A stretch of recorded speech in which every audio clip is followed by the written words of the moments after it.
Okay, hello guys, this is my third video on subjunctive mood, and once again I'm taking advantage of a presentation that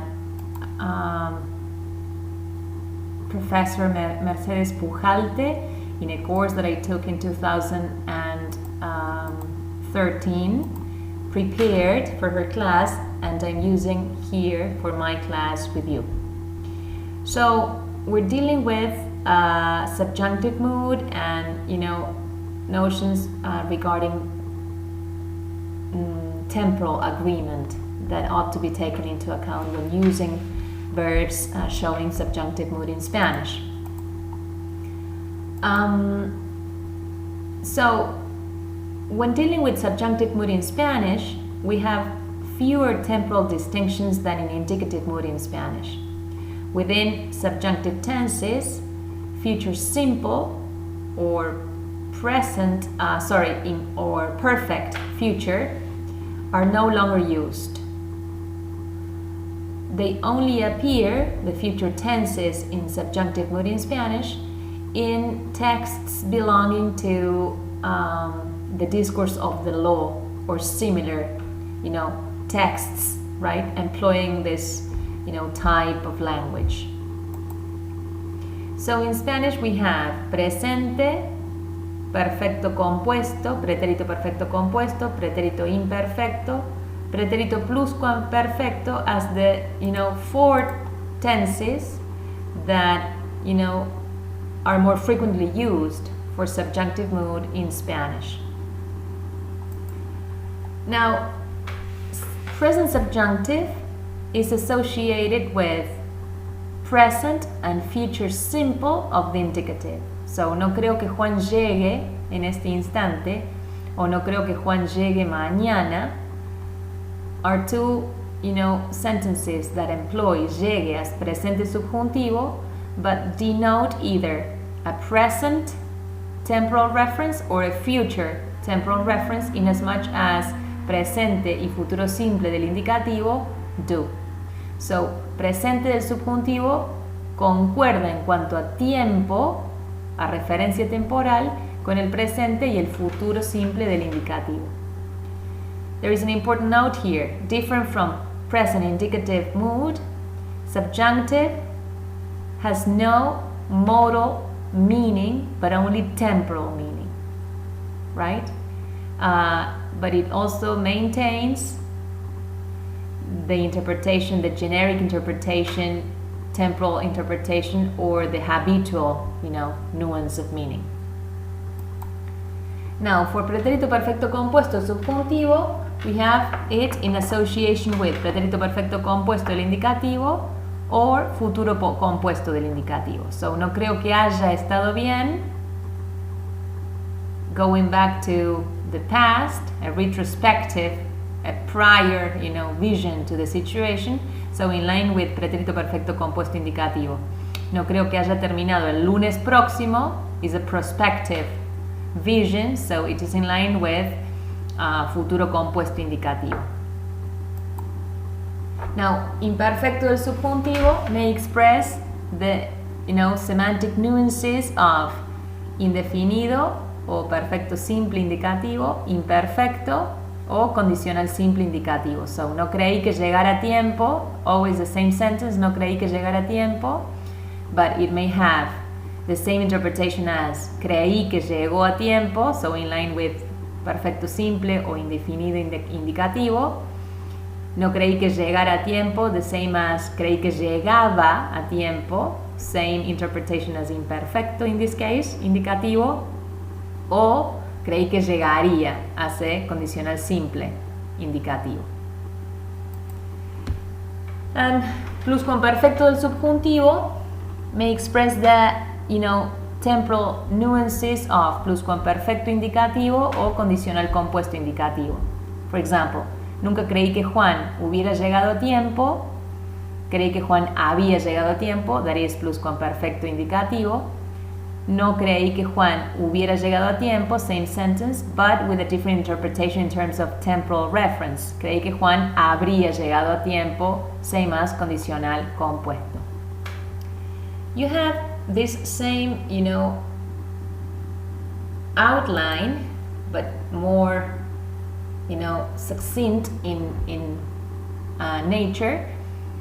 In Nueva Gramática Básica de la Lengua Española, when you have the presentation of tiempos verbales del modo subjuntivo, you have this chart that correlates tenses in indicative with the tenses in subjunctive.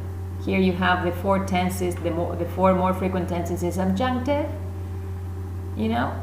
and their respective correlations with the indicative tenses. All right? So let me get back to my presentation. So in a different presentation, also dealing with mood, my same professor, Mercedes Pujalpe, said, let's focus on modo y modalidad, so mood and modality. These are different categories. Mood is a grammatical category associated with a specific verbal inflection. Él va, que él vaya, él iba, que él fuera, él había ido, que él hubiera ido. Different verbal inflections in focus.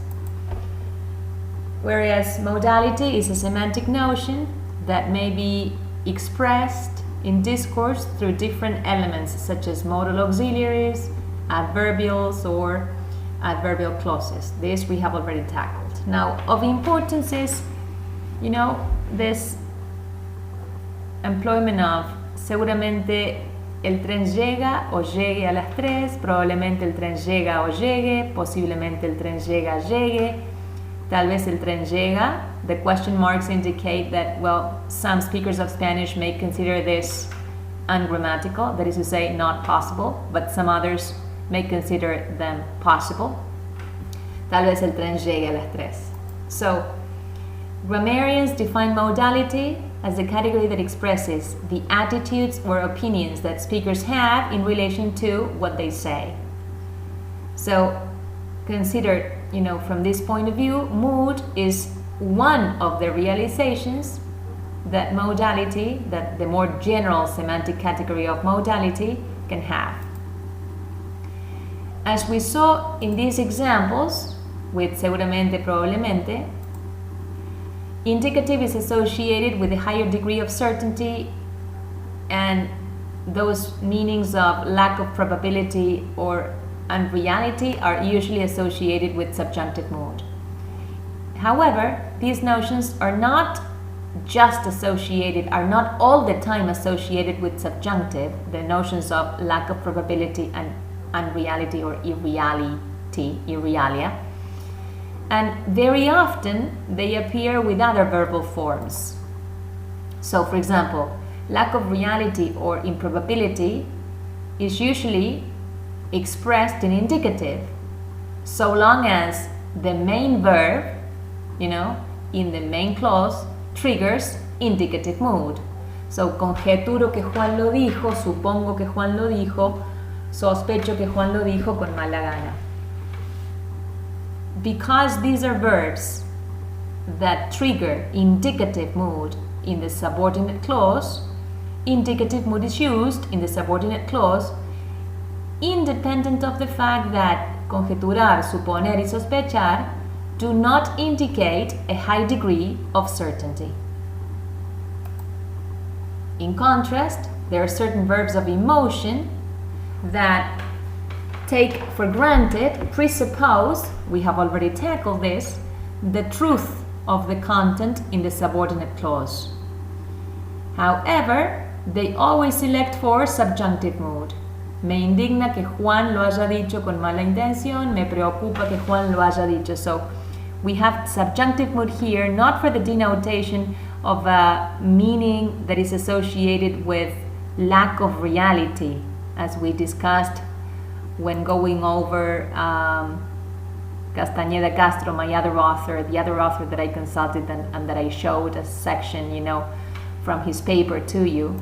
But rather, the fact that, these forms in the main clause select for a subjunctive form in the subordinate clause, not because the subjunctive forms represent lack of reality, but simply because this situation is presupposed, presented as presupposed, right? As shared between speaker and hearer. Now, of importance here in connection to this is, let me just go to the source and get back to you in a second. In connection to this point, as I was saying, RAE Manual, Unit 25 in the manual, a section in which the RAE tackles the different, alternatives that there may exist in subordinate clauses for the verbs in these subordinate clauses to be in indicative or subjunctive mood. When it comes to verbs that denote afección, as in these forms here, we have the following explanation. Aunque los sujetos y los complementos oracionales de los verbos de afección se construyen en subjuntivo, algunos de ellos se usan en ocasiones en indicativo, más frecuentemente en el español americano que en el europeo. Me alegro de que terminaron ya el trabajo, en lugar de me alegro de que terminaran. Me preocupa que lo agarraron a él, en lugar de me preocupa que lo agarraran a él. Y la RAE dice, el uso del indicativo en estos casos revela la intención de los hablantes de resaltar el contenido informativo de la subordinada. Es decir, el hecho de que fue un suceso factual, de que provee información y no es que simplemente se está remitiendo a una situación que se asume como compartida entre hablante y oyente, sino de que se resalta la factibilidad, la factual realización de la situación en la subordinada. ¿Ok? Entonces, although we tend to associate indicative, como nos había definido, déjenme ir a lo que les mostré antes, hago una pausa y vuelvo enseguida. So, although the traditional association is that we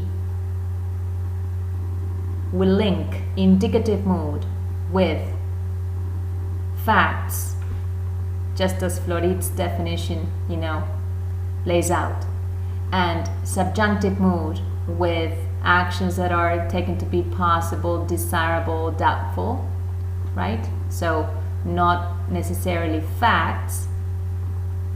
We may have instances in which, as these sentences show, the main clause denotes a situation that is not showing a high degree of certainty, suponer, conjeturar, sospechar, and irrespective of this, the verb in the subordinate clause is still expressed with an indicative form, right? And in contrast, indignarse, preocuparse, algo dar pena, may be associated with situations that do happen, that do take place, that are factual, and still they are expressed by subjunctive forms in the subordinate clause. And this is associated with what I, quoted from Castañeda Castro. El subjuntivo no debe confundirse con la negación de la realidad. El carácter irreal o virtual de este modo es aceptable solo en la medida en que se entienda como ausencia de compromiso por parte de quien habla sobre la correspondencia con la realidad del contenido predicativo. Por eso es una evidencia de la significación modal, de la modalidad, que remite a la actitud del hablante en cuanto a lo que se asevera. Y también a tener en cuenta aquí es el hecho de que puede haber variabilidad en las distintas variedades del español, y como señala la RAE en el punto 25.3.3b, en el español americano se emplea indicativo en ocasiones con predicados de afección, por ejemplo, me alegra de que, me alegro de que, me preocupa que, terminaron, lo agarraron, y se asocia con que el indicativo revela la intención de los hablantes de resaltar el contenido informativo de la subordinada, de hacerlo más evidente, de que no haya dudas de que nos está negando la realidad.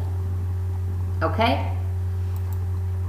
Alright, so esto supone, so this entails that the opposition between indicative and subjunctive requires, different perspectives for its analysis. A semantic perspective, a pragmatic perspective, and a syntactic perspective, as I said at the beginning of my presentation. Semantics has to do with the value, the assertive or non-assertive value of the predicate in the main clause, or in the clause when there's no main and subordinate distinction to be made, right? So, in other words, it's to do with the speaker's commitment with respect to the factuality of the situation represented. So, el tren llega a las 3, completely factual, completely certain in terms of how much the speaker is committed to the factuality of the situation. Tal vez el tren llegue, posiblemente el tren llega, both options. A pragmatic approach, subjunctive mood may express politeness or the fact that it is simply a way of carrying a pragmatic meaning that has not much impact on the truth of the main clause. So, quisiera pedirle un favor is a way of, mitigating the impact of the imposition that is entailed in a favor, right? Now, aunque seas mi mejor amiga, no dejaré de señalarte un error, meaning, although this be the case, this concession clause, this concessive idea, aunque esto está dado por hecho y se entiende que es compartido entre el hablante y el oyente, I will still point out to you when you make a mistake. Alright? And a syntactic perspective, subjunctive mood appears mainly in subordinate clauses, and there are elements that trigger the selection for this mood that are present, outside of the subordinate clause. So, las clases semánticas de predicados, so it is verbs or other, predicate types with a specific semantic load, triggering the employment of subjunctive mood in the subordinate clause. So, volition, influence, and doubt predicates trigger subjunctive mood. This is, what we have already mentioned. Predicates that denote emotions also select for subjunctive mood.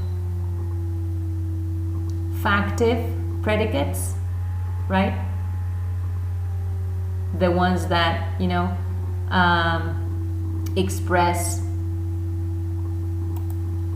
an opinion on our part with respect to what is stated in the subordinate clause also trigger subjunctive mood. So, no es una suerte que la pases a buscar.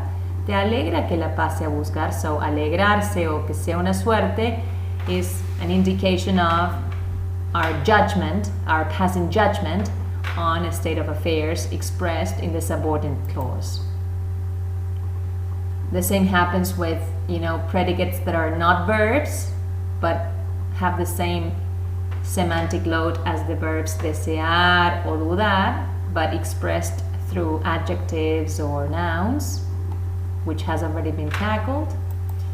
and subordinating conjunction that trigger the obligatory use of subjunctive forms, as in para qué, sin qué, antes de qué, and also the negation of specific verbs such as creer.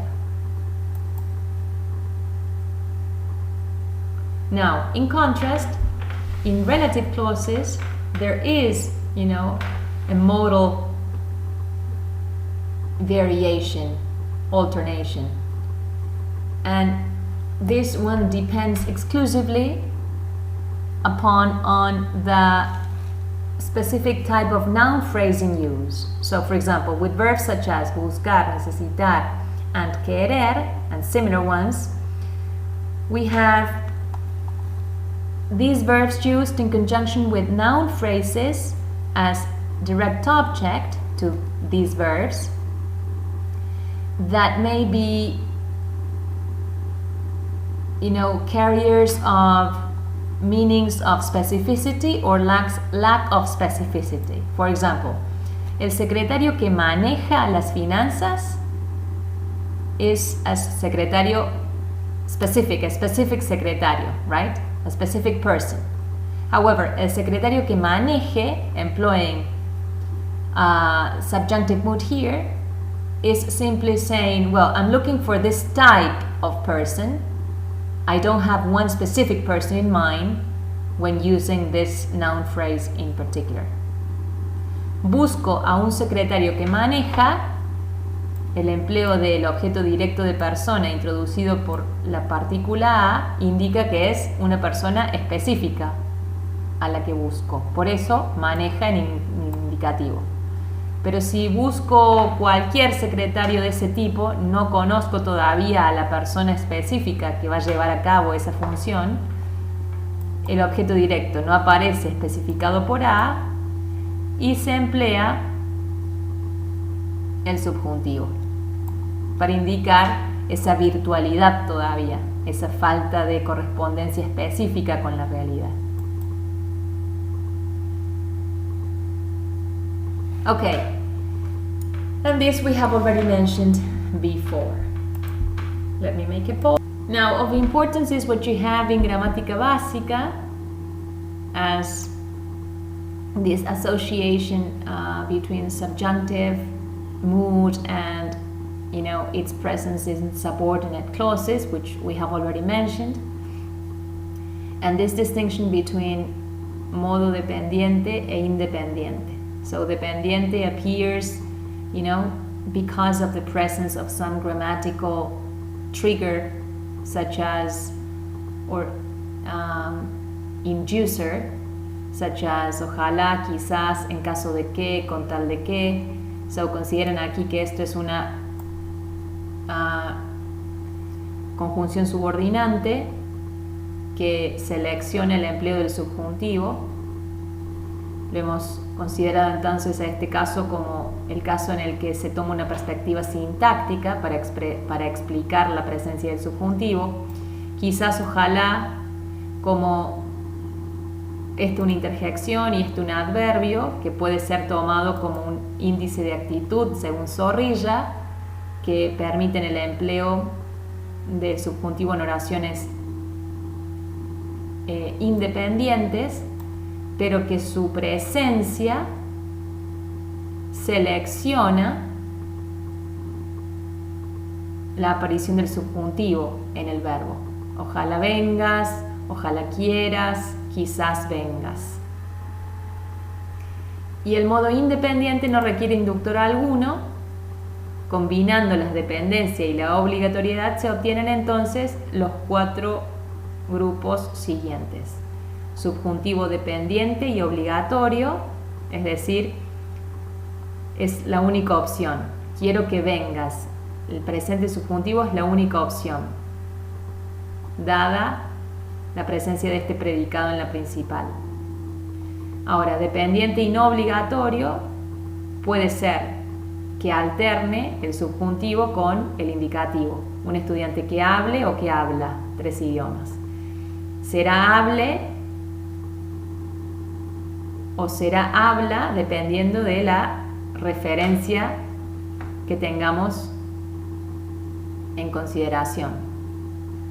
que hable es un tipo de estudiante, todavía no sabemos quién. En cambio, que habla, ya hemos dado con ese estudiante en particular, tenemos una referencia específica. Ahora, indicativo dependiente y obligatorio, no hay alternancia modal como no la había en el subjuntivo dependiente y obligatorio. Se trata de una subordinada, sé que está preparada, con este tipo de predicado se selecciona indicativo, eso que son amigos. En cambio, el independiente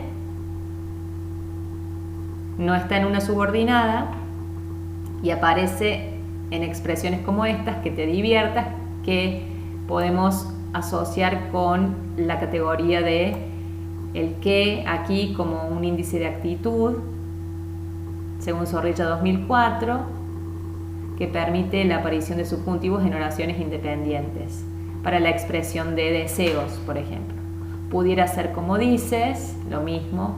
Quisiera llegar pronto, lo mismo. Y luego no dejar de prestar atención a la sección de inductores modales. Funcionan como inductores modales los verbos, los adjetivos, los sustantivos, los adverbios. Es decir, todo lo que vimos al principio de la presentación, como esos predicados que en la oración principal tienen determinada carga semántica y seleccionan uno u otro modo en la subordinada.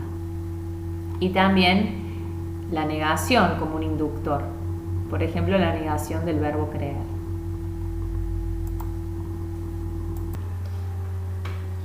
Y por último, referirme a esta fuente también que deben leer, y voy a dejar la lectura para que la generen, la realicen ustedes por sí mismos, pero simplemente realzar el hecho de que esta autora introduce categorías que pueden servir al momento de enseñar el contraste indicativo-subjuntivo como categorías que faciliten la distinción que ha de hacerse entre uno y otro modo. Entonces, una categoría es la asociación del indicativo con la realidad y el subjuntivo con la posibilidad. Otra, asociar indicativo con acción experimentada, vivida por uno, y subjuntivo con una que no se ha experimentado por una. Y el indicativo como hecho real y el subjuntivo como hecho no comprobado o que no nos importa.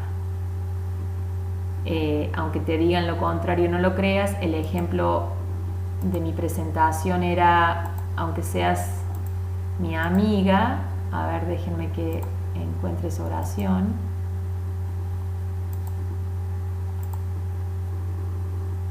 Bueno, ahora no la voy a encontrar, voy a pausar y voy a buscarla. Esta, que según Di Tullio ejemplifica la perspectiva pragmática del abordaje del subjuntivo. Cuando el carácter discursivamente irrelevante de un hecho no se condice, no tiene relación con lo afirmado en la oración principal. Aunque seas mi amiga, no dejaré de señalarte un error. Conectado esto, entonces, con esta categoría subjuntivo hecho no comprobado o que no nos importa. Entonces, como posibilidades de categorías que pueden coadyuvar para comprender las diferencias que se manifiestan en oraciones concesivas en español en cuanto a uno y otro modo. Okay, so let me go to my outline here. So I used my special summary, I used the two presentations, I made reference to this chapter and this one too, not to my article, but it's not important, Castañeda Castro, yes. This part, Good that I was going over this script. In the past, 2017, we designed with Professor Laura Rolfi a special activity for, the revision of this topic.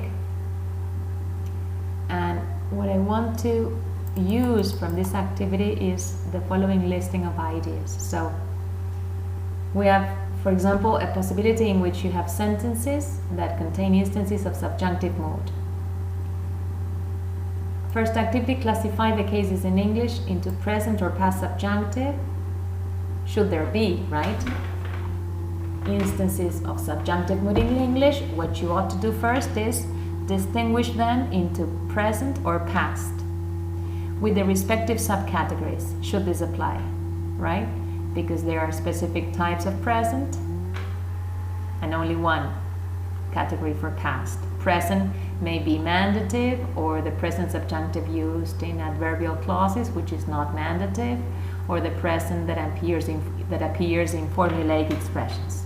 And past subjunctive is just one category, past subjunctive. Then classify the cases in Spanish with the corresponding label for the verb tenses in this mood. Remembering that in Spanish we have 4 tenses in this mood that are the most frequently used. These 4 verb tenses are these 4. Considering that the future tenses in subjunctive tend to be only associated with legal discourse, right? Then,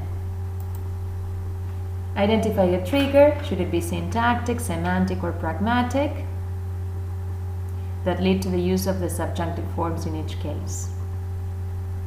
For the instances of Spanish subjunctive, refer to the temporal value of each form associated with the indicative mood. So what you have in this chart that we tackled, let me see if I can find it. Let me make a pause. So this chart here, okay, the temporal, connections between subjunctive tenses and indicative tenses in Spanish. And then at this point you should carry out the tasks requested. Well, this is considering that there be a specific task to carry out.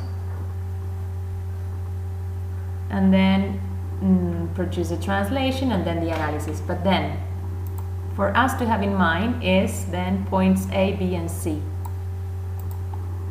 An activity of classification of the English cases, should there be cases of English subjunctive forms, into present or past, and the respective subcategories if they apply. Now, consider that in English we may find an instance of constructions that are not subjunctive, right, in nature.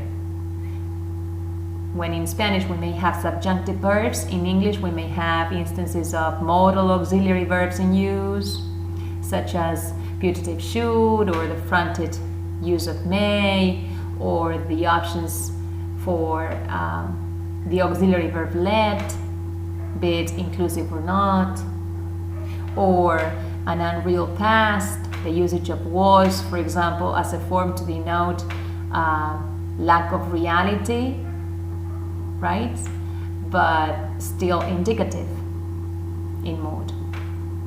So only will you make the classification into present or past subjunctive in terms of English when you have an instance of subjunctive mood, in the first place in English. Otherwise, you will speak of what mechanism has been used in English for the denotation of a meaning that is expressed via a subjunctive form in Spanish.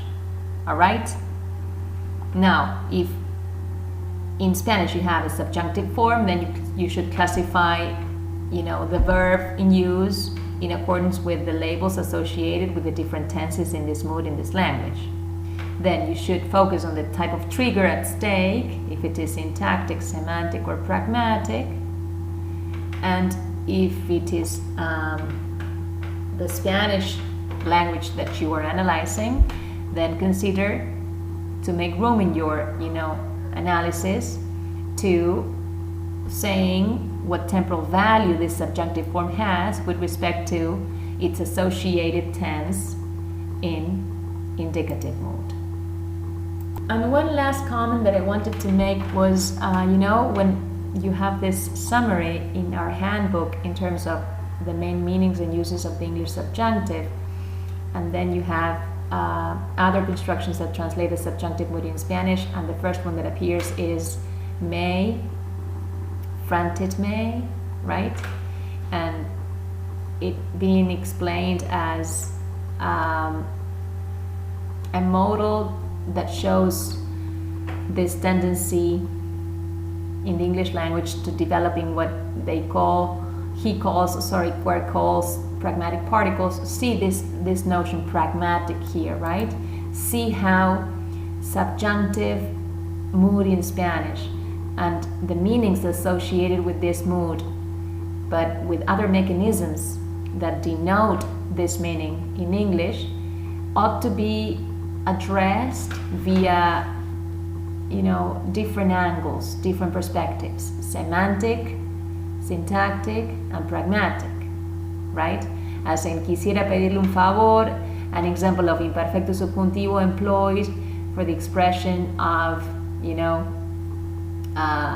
a command, but a command that is polite in that it is not a direct imposition on our interactant, but rather it is an indirect one that employs the mechanism of imperfecto subjuntivo to for the lessening of the order, for the lessening of the impact that the order has on our interactant's face. All right? And here may being fronted, right, and developed into a pragmatic particle in the sense of acting as such in specific contexts of use, and serving as a carrier of a wish. Okay? All right, so this is it, folks. I have tackled all the points in the script except for my article that, well, it's not crucial that I don't tackle it, so don't worry. So I hope everything is clear, and if it's not, you know how to proceed in terms of how to pose the questions and expect us to address them in conjunction with Professor Micaela and the student helpers that are guiding you through your work. Thank you very much.